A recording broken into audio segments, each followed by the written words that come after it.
ఓం సాయి శ్రీ సాయి జయ జయ సాయి. ఓం సాయి శ్రీ సాయి జయ జయ సాయి. ఓం సాయి శ్రీ సాయి జయ జయ సాయి.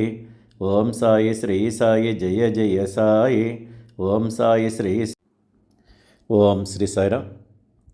శ్రీ సాయి సహస్రనామం వచన రూపంలో 4వ భాగం 307వ చరణం నుండి 412వ చరణం వరకు ఈ భాగంలో భక్తి శ్రద్ధలతో వినండి. శ్రీ సచితానంద సద్గురు సాయినాథ్ మహారాజ్కి జై. మీ ప్రియ భక్తుడు దాసగణు మహారాజుకు ఈశా వ్యాసోపనిషత్తును అర్థం చేసుకోవటం కష్టంగా ఉన్నదని, సరైన భావనమును తెలియజేయమని కోరినాడు నాయన. ఇందులో ఎటువంటి కష్టము లేదు. తిరుగు ప్రయాణంలో విల్లేపార్లేలోని కాకాసాబ్ దీక్షిత్ పనిపిల్ల నీ సందేహం తీర్చగలదు అని అన్నారు మీరు. ద్వారకామాయిలో ఉన్న ఇతర భక్తులందరూ భాషా పరిజ్ఞానము లేని పనిపిల్ల ఈశా వ్యాసోపనిషత్తును గురించి ఎలా చెప్పగలదని మీరు తమాషాగా మాట్లాడినట్లుగా భావించారు. మీ ప్రియభక్తుడు దాసగణ మహారాజు మాత్రం మీ నోటివాకు బ్రహ్మవాకుగా భావించాడు నాయన. మీ ప్రియభక్తుడు దాసగణ మహారాజు విల్లేపార్లేలోని కాకాసాబ్ దీక్షిత్ ఇంటిలో బస చేసినాడు. ఉదయం నిద్రలేచిన తర్వాత ఒక పేద పనిపిల్ల చక్కటి పాటను మిక్కిలి మనోహరముగా పాడుచున్నది. రావ్ బహదూర్ ఎమ్మి ప్రధాన్ దాసగణ మహారాజుకు నూతన వస్త్రములు బహుకరించగా, పేద పిల్లకు కూడా చిన్న చీర ఇవ్వమని దాసగణ మహారాజు కోరినాడు. ఎమ్మి ప్రధాన్ దాసగణ మహారాజు మాటను మన్నించి ఒక మంచి చిన్న చీరను ఆ పనిపిల్లకు బహుకరించినాడు. ఆకలితో నకనకలాడేవారికి విందు భోజనం దొరికినట్లుగా ఆ పనిపిల్ల ఎంతో ఆనందించినది నాయన. ఆ పనిపిల్ల మరుసటి రోజు కొత్త చీరను ధరించినది. తక్కిన పిల్లలతో కలిసి ఆడుతూ పాడుతూ అమితమైన ఉత్సాహంతో పనిచేసినది. మరుసటి రోజు ఆ పనిపిల్ల చింకి బట్టలతో వచ్చి ఎప్పటిలాగానే ఆనందంతో పని చేసుకుంటుంది నాయన. కళ్ళ ముందు జరిగిన ఈ పనిపిల్ల కార్యాచరణ దాసగణ మహారాజుకు మనసు చైతన్యమునకు వచ్చినది నాయన. పనిపిల్ల నిరుపేద కాబట్టి చింకి బట్టలను కట్టుకొనెను. ఇప్పుడు కొత్త చీర కూడా కలదు. దానిని పెట్టిలో భద్రంగా దాచుకొనెను. అయినప్పటికీ విచారము కానీ నిరాశ అనున్నది ఏమాత్రం లేక చక్కగా ఆడుతూ పాడుతూ పనిచేస్తున్నది అని దాసగణ మహారాజు అనుకున్నాడు. కష్ట సుఖములనేవి మన మనోవకేరపై ఆధారపడి ఉండునని దాసగణ మహారాజు గుర్తించాడు నాయన. భగవంతుడు ఇచ్చిన దానితోనే ప్రతి ఒక్కరూ కూడా సంతోషంగా జీవించాలని భావించినాడు. ఒక సందర్భంలో మీరు ద్వారకామాయిలో ఇలా అన్నారు: ఏది మనదో అది మన దగ్గర ఉన్నది, ఏది ఇతరులదో అది ఇతరుల దగ్గర ఉన్నది అని అన్నారు నాయన. సంగమనేరు నుండి ఒక వృద్ధ భక్తురాలు శ్రీమతి రాధాబాయి దేశ్ముఖ్ తోటి భక్తులతో కలిసి షిరిడీకి వచ్చినది నాయన. ఆ వృద్ధ భక్తురాలు ద్వారకామాయిలో మిమ్మల్ని దర్శించి ఎంతో ఆనందించినది. మిమ్మల్ని గురువుగా పూజించుటకు ఏదైనా మంత్రం ఉపదేశించమని మిమ్మల్ని కోరుకున్నది నాయన. మీరు ఆ వృద్ధరాలి మాటలను ఏమాత్రం పట్టించుకోలేదు. ఆ వృద్ధ భక్తురాలు మీరు మంత్రోపదేశం చేయనట్లయితే ఉపవాసం ఉండి తనువు చాలించేదని మొండిపట్టుతో భోజనము నీరు తీసుకోవటం లేదు నాయన. భగవంతుడికి భక్తులకు అనుసంధానకర్తగా ఉన్న మీ ప్రియభక్తుడు శ్యామ వృద్ధురాలి దీక్ష గురించి ఆందోళన చెందినాడు. ద్వారకామాయిలో మీ ప్రియభక్తుడు శ్యామ మీతో, దేవా, అనేక మందిని ఇక్కడికి రప్పించుకుంటున్నారు కదా. ఆ వృద్ధ భక్తురాలు మిక్కిలి పట్టుదలతో ఉన్నది. ఆమె మరణించే వరకు ఉపవాసంతో ఉండాలని నిశ్చయంతో ఉన్నది నాయన. ఆ వృద్ధురాలిని కరుణించము, ఆశీర్వదించము. ఆమెకి ఏమైనా హాని జరిగినచో ప్రజలు మిమ్మల్ని నిందించెదరు. అని శ్యామ ప్రాధేయపడుతూ మీతో అన్నాడు. మీరు ఆ వృద్ధ భక్తురాలిని ద్వారకామాయికి పిలిపించినారు. నీవు నిజముగా నా తల్లివి, నేను నీ బిడ్డను. నాకు ఒక గురువు ఉండెను, గొప్ప యోగేశ్వరులు, మిక్కిలి దయార్థ హృదయులు. ఆ గురువు నాకు ఎటువంటి మంత్రోపదేశము చేయలేదు అని చెప్పారు మీరు. మీ గురువు మీ నుండి 2 పైసల దక్షిణ కోరినట్లుగా మీరు ఇచ్చినట్లుగా చెప్పన్నారు. ఆధ్యాత్మిక భావనలో ఆ 2 పైసలు శ్రద్ధా సబూరి అని చెప్పారు మీరు. శ్రద్ధా సబూరి అనగా గురువుల పట్ల, దైవం పట్ల నమ్మకంతోనూ విశ్వాసంతోనూ ఉండాలని చెప్పినారు. అదేవిధంగా ఎంతో ఓర్పుతో గురువును దేవుణ్ణి ఆరాధించాలి అని చెప్పారు. తల్లి తాబేలు తన పిల్లలను కేవలం తన దృష్టితో పెంచినట్లుగా గురువు కూడా దృష్టి మాత్రముగా భక్తుల్ని కాపాడుతూ ఉంటారు అని చెప్పినారు మీరు. ఓ తల్లి, నా గురువు నాకు ఏ మంత్రమేమీ ఉపదేశించలేదు. అటువంటప్పుడు నేను నీ చెవిలో మంత్రం ఎట్లు ఉపదేశించగలను అని అన్నారు మీరు. భక్తులారా, నా వైపు సంపూర్ణ హృదయంతో చూడండి, నేను కూడా మీ వైపు అలానే చూస్తాను అని అన్నారు మీరు.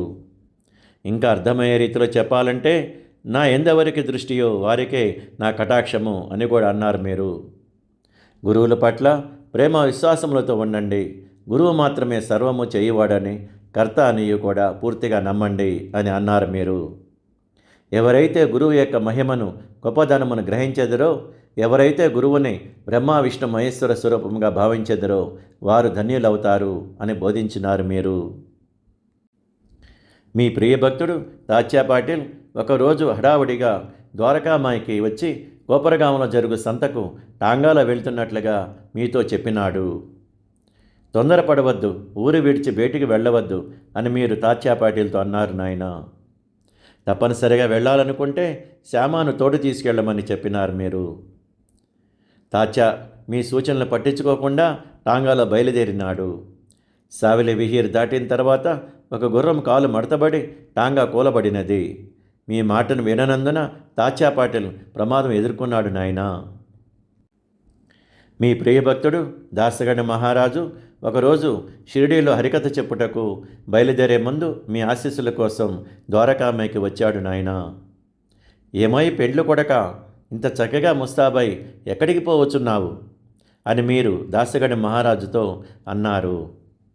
హరికథ చెప్పుటకు పోవచ్చున్నానని దాసగణ మహారాజు చెప్పగా మీరు వెంటనే కోటు, కండవ, టోపీ తీసివేయము, శరీరంపై అలంకారములు ఎందుకు అని అన్నారు. మీ ప్రియభక్తుడు దాసగణ మహారాజు మీ ఆజ్ఞను పాటించినాడు. మీరు చెప్పినట్లుగా ఆ వస్తువులను మీ పాదాల వద్ద పెట్టినాడు నాయన. అప్పటి నుండి దాసగణ మహారాజు హరికథలు చెబుతున్నప్పుడు చేతిలో చిరుతలు, మెడలో పూలహారం మాత్రమే ధరించేవాడు. నడుమ మొదలు తల వరకు ఏమీ వేసుకునేవాడు కాదు నాయన. షిరిడీ దగ్గరలో ఉన్న రాహతా గ్రామం నందు కుశాల్ చంద్ అన్న ప్రియభక్తుడు మీకు ఉండేవాడు. మీ ప్రియభక్తుడు కుశాల్ చంద్కు ఆశీస్సులు ఇవ్వటానికి అప్పుడప్పుడు మీరు స్వయంగా టాంగాలోనూ లేదా ఎడ్లబండి మీదను షిరిడీ నుండి రాహతాకి వెళ్ళేవారు. రాహతా భక్తులు బాజా భజంత్రీలతో ఎదురేగి గ్రామ సరిహద్దుల్లో మీకు స్వాగతం పలికి మిమ్మల్ని దర్శించుకునేవారు నాయన. మీ ప్రియభక్తుడు కుశాల్ చంద్ మిమ్మల్ని ఎంతో గౌరవంతో ఆహ్వానించి ఇంటికి తీసుకువెళ్ళి ప్రత్యేకమైన ఆసనం మీద మిమ్మల్ని కూర్చోబెట్టుకునేవాడు. మిమ్మల్ని పూజించి ఆరాధించిన తర్వాత మీకు మంచి భోజన ప్రసాదములు సమర్పించుకునేవాడు. మీ భక్తుడు కుశాల్ చంద్ కుటుంబ సభ్యులకు మంచి దీవెనలు అందజేసి మరలా షిరిడీకి తిరిగి వచ్చేవారు మీరు. ఎంతో దూరం నుండి భక్తులు మీ దర్శనం కోసం షిరిడీకి వస్తున్నారు. భగవంతుడైన మీరే స్వయంగా భక్తుడి ఇంటికి వెళ్ళినారు. మీకు మరియు కుశాల్ చంద్కు ఎన్ని జన్మల బంధమో కదా నాయన. ద్వారకామాయిలో ఒకరోజు మీరు ఈ రోజున నా దర్బారుకు భక్తులు వస్తున్నారు అని ముందే ప్రకటించినారు నాయన. బొంబాయి చెందిన బలరాం ధురంధర్ సోదరులు మీరు చెప్పినట్లుగానే ఆ రోజు మీ దర్శనమునకు వచ్చినారు. 60 తరముల నుండి ధురంధర్ సోదరులకు మీకు పరిచయం కలదని అమృతవాకు పలికినారు మీరు. షిరిడీ వచ్చి మిమ్మల్ని దర్శించినందుకు మీ ఆశీస్సులతో భక్తునికి ఉబ్బస వ్యాధి తగ్గినది నాయన. భక్తుడు బలరాం దురందర్ చావుడి ఉత్సవం జరుగుతున్నప్పుడు మీ దివ్య స్వరూపము ఇంకా మీ రూపంలో పాండురంగ విఠలని దర్శన భాగ్యం కూడా పొందినాడు నాయన.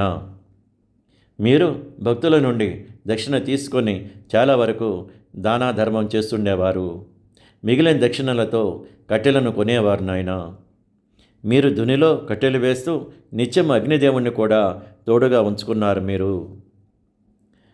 మీరు ధునిలో నుండి వచ్చే బూడిదను మీ దైవకారాచరణలో భాగంగా విభూది ప్రసాదంగా ఇస్తుండేవారు. ఈ ప్రపంచంలో కనిపించే వస్తువులన్నీ బూడిద వలె అశాశ్వతమని భక్తులకు పరోక్షంగా తెలియజేస్తూ ఉండేవారు. పంచభూతములచే తయారు కాబడిన ఈ శరీరములన్నీ సౌఖ్యములను అనుభవించిన తర్వాత పతనమైపోయి బూడిదగా మారుతుందని తెలియజేసినారు మీరు. ఈ విభూది వలనే బ్రహ్మం శాశ్వతమని, ఈ జగత్తు అశాశ్వతమని, ఇంకా బంధువులు, స్నేహితులు, కుటుంబ సభ్యులు కానీ మన వారు కారని మీరు పరోక్షంగా తెలియజేసినారు నాయన. ఈ ప్రపంచంలో ఒంటరిగా వచ్చిన వారు ఒంటరిగానే పోయేదరని పరోక్షంగా మీరు తెలియజేసినారు. నాసిక్ జిల్లాలోని మాలేగామలో వైద్య వృత్తిలో ఉన్న ఒక డాక్టర్ మేనల్లుడు రాచకురుపుతో బాధపడుతున్నాడు. ఈ డాక్టర్తో పాటు ఇతర డాక్టర్లు కూడా కలిసి వైద్యం చేసినను కూడా ఏమాత్రం ఫలితం లేదు. రాచకురుపు తగ్గటం లేదు నాయన. దేవుడు ఆశీస్సులతోనే రాచకురుపు నయమవుతుందని బంధువులు, స్నేహితులు సూచన చేసినారు. షిరిడీలో సాయిబాబా వారనే భగవంతుడు ఉన్నారని, వారి వలన ఎంతోమంది భక్తులకు కఠినమైన రోగములు కూడా నయమైపోతున్నాయని వారు చెప్పినారు. భక్తులు షిరిడీ వచ్చినారు. ద్వారకామాయిలో మిమ్మల్ని దర్శించుకున్నారు నాయన. రాజకురుపుతో బాధపడుతున్న ఆ కుర్రవాణ్ణి మీ ఎదుట కూర్చోబెట్టినారు. బిడ్డను కాపాడమని వినయ విధేయతలతో, భక్తి శ్రద్ధలతో మిమ్మల్ని వేడుకున్నారు నాయన. మీరు భక్తులకు హామీ ఇచ్చినారు. ఎవరైతే ద్వారకామాయికి వస్తారో వారికి ఈ జన్మలో ఎప్పుడూ కూడా ఏ వ్యాధి సోకదని మీరు హామీ ఇచ్చినారు నాయన. రాచకురుపుపై విభూది పుయ్యమన్నారు. వారం రోజులు నయమవుతుందని భక్తులకు హామీ ఇచ్చి మంచి ఆశీస్సులు అందించినారు. కుర్రవాడి కురుపుపై విభూది పూసినారు. కొద్ది రోజులకు పూర్తిగా కురుపు మానిపోయినది. మీ చల్లని ఆశీస్సులతో ఎక్కడా నయం కాని రాచకురుపు తగ్గినందుకు కుర్రవాడి తల్లిదండ్రులు మీకు కృతజ్ఞతలు తెలియజేసినారు నాయన. కుర్రవాడికి రాచకురుపు మానిపోయిన విషయం తెలుసుకున్న డాక్టర్ ఎంతో ఆశ్చర్యం చెందినాడు నాయన. డాక్టర్ వెంటనే మిమ్మల్ని దర్శించి మీ ఆశీస్సులు పొందాలని అనుకున్నాడు. కొంతమంది డాక్టర్లు ఉత్సాహమును నీరు కార్చినారు నాయన.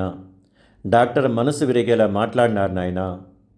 ఈ సందర్భంలో మీరు డాక్టర్కు ఒక మంచి నిదర్శనం ఇచ్చినారు. డాక్టర్కు రాత్రిపూట స్వప్నంలో ఇంకనూ నన్ను నమ్మవా అని ఒక కంఠస్వరం వినిపిస్తూ ఉన్నది నాయన. ఇలా వరుసగా 3 రాత్రుల పాటు డాక్టర్కు కంఠస్వరం వినిపిస్తూనే ఉన్నది. డాక్టర్ మనసు మారినది. మీ దర్శనానికి షిరిడీకి రావాలని సంకల్పం చేసుకున్నాడు. ఈ సందర్భంలో డాక్టర్కు ఇంకొక మంచి నిదర్శనం కూడా ఇచ్చినారు మీరు. డాక్టర్ బొంబాయిలో ఒక రోగికి చికిత్స చేస్తున్నాడు నాయన. రోగికి జ్వరం నయం కాకుండాను. డాక్టర్ మరలా షిరిడీ ప్రయాణం వాయిదా పడవచ్చని అనుకున్నాడు. మిమ్మల్ని, మీ శక్తిని పరీక్షించాలని డాక్టర్ మనసులోనే ఈరోజు ఈ రోగికి నయమైతే రేపే షిరిడీకి వెళ్ళేదను అని అనుకున్నాడు. డాక్టర్ మనసులో ఉన్న మాట ద్వారకామాయిలో ఉన్న మీకు చేరినది. మీరు ద్వారకామాయి నుండి రోగికి ఆశీస్సులు అందించినారు నాయన. వెంటనే రోగికి నయమైనది. ఎట్టకేలకు డాక్టర్ షిరిడీ వచ్చినాడు. ద్వారకామాయిలో మీ పాదములకు సాష్టాంగ నమస్కారం చేసి మీ ఆశీస్సులు పొందినాడు. రాక వచ్చిన డాక్టర్కు మీరు మంచి దీవెనలను అందించినారు. డాక్టర్ మీ దర్శనమై తిరిగి వెళ్ళిన తర్వాత డాక్టర్కు ఎక్కువ జీతంతో ప్రమోషన్ కూడా లభించినది. డాక్టర్ మీకు ప్రియభక్తుడిగా మారినాడు. మీ ప్రియభక్తుడు శ్యామ మరదలకు ప్లేగు వ్యాధి ఇంకా తీవ్రమైన జ్వరము కూడా వచ్చినది నాయన. శ్యామ తమ్ముడు ఆందోళనతో శ్యామ దగ్గరకు వచ్చినాడు. శ్యామ భయంతో మీకు నివేదన చేసినాడు. శ్యామ వెంటనే తన తమ్ముడి ఇంటికి పోవుటకు మీ అనుమతి కోరినాడు నాయన. మీరు శ్యామతో ఈ రాత్రి సమయం నందు వెళ్ళవద్దు అని చెప్పి విభూది ప్రసాదం ఇచ్చినారు. వ్యాధి సులభంగా నయమవుతుందని హామీ ఇచ్చినారు మీరు. ఇప్పుడు వెళ్ళవద్దు, రేపు ఉదయం వెళ్ళము, వెంటనే తిరిగి రమ్ము అని మీరు శ్యామతో అన్నారు నాయనా. మీ ప్రియభక్తుడి శ్యామకు మీ విభూతి శక్తి మీద సంపూర్ణ విశ్వాసము ఉన్నది. శ్యామ తమ్ముడు తన భార్యకు ప్లేగు బొబ్బలపై విభూతి పూసినాడు. కొంచెం విభూతి నీళ్ళలో కలిపి త్రాగించినాడు. మీ దివ్యమైన ఆశీస్సులు భక్తురాలికి అందినాయి నాయన. జ్వరము తగ్గినది, ప్లేగు బొబ్బలు కూడా మానిపోయినాయి. మీ ఆజ్ఞ ప్రకారం శ్యామ ఉదయం సావిలివిహీర్లోని తమ్ముడి ఇంటికి వెళ్ళినాడు. శ్యామ మరదలు పొయ్యి దగ్గర తేనీరు తయారు చేస్తూ ఉన్నది నాయన. మీ ప్రియభక్తుడు శ్యామ ఎంతో ఆశ్చర్యపోయినాడు. ఒక రాత్రిలోనే మీ విభూతి మహిమతో భక్తురాలికి అనారోగ్యం తొలగించినారు మీరు చెప్పినట్లుగానే శ్యామ తమ్ముడి ఇంట్లో టీ తీసుకొని వెంటనే షిరిడీకి తిరిగి వచ్చినాడు. తమ్ముడి ఇంటి నుండి వచ్చిన శ్యామ మీ ద్వారకామాయికి వచ్చినాడు. ద్వారకామాయిలో శ్యామ మీకు నమస్కరించి, దేవా, ఏమీ ఈ ఆట? మొట్టమొదట తుఫానులు లేపి మాకు అశాంతిని కలుగజేసేదవు అని అన్నాడు. మరలా మీరే దానిని శాంతింపజేసి మాకు నెమ్మదిని ప్రసాదించెదరు అని శ్యామ మీతో అన్నాడు. ఈనాడు మీ ప్రియభక్తులు కూడా ఎంతోమంది కష్టాలలో చిక్కుకొని మీ ఆశీస్సులతో బయటపడి ఊపిరి పీల్చుకుంటున్నారు నాయనా. మీ ప్రియభక్తులకు మీరు ఎన్నో సందేశములు ఇస్తూ ఉంటారు. ఆ సంకల్పములు నెరవేర్చుటకు ఊపిరి ఆడక ఉక్కిరి బిక్కిరి అవుతూ ఉంటారు నాయన. చివరికి మీ ఆశీస్సులతో ఊపిరి పీల్చుకుంటున్నారు. మీ ప్రియభక్తులు మీ మందిరాలు నిర్మించే విషయంలో కూడా నిర్మాణం పూర్తయ్యే వరకు ఎంతో ఒత్తిడితో ఉంటున్నారు నాయన. మందిరాలు ప్రారంభించిన తర్వాత కూడా ఇంకా కొత్త సంకల్పములను ఇస్తూ ఉంటారు మీరు. వాటిని కార్యాచరణ చేయటం కూడా మందిర నిర్వాహకులు, సేవకులు ఎంతో ఒత్తిడికి గురవుతూ ఉంటారు. మీరు భక్తుల మనస్సులోకి ప్రవేశిస్తున్నారు నాయన. ఒక్కొక్కరితో ఒక్కొక్క రకమైన ఆరాధన, భక్తి, సేవా కార్యక్రమాలు చేయిస్తున్నారు. మీరు అంతర్లీనంగా సర్వాంతర్యామిగా ఉన్నారు. బాహ్యరూపంగా మీ సేవలో ఉన్న మీ ప్రియభక్తులు ఎంతో ఒత్తిడికి గురవుతూ మీ సంకల్పములను నెరవేరుస్తూ ఉన్నారు నాయన. ఓం శ్రీ సాయిరాం. ఓం శ్రీ సాయిరాం. ఓం శ్రీ సాయిరాం.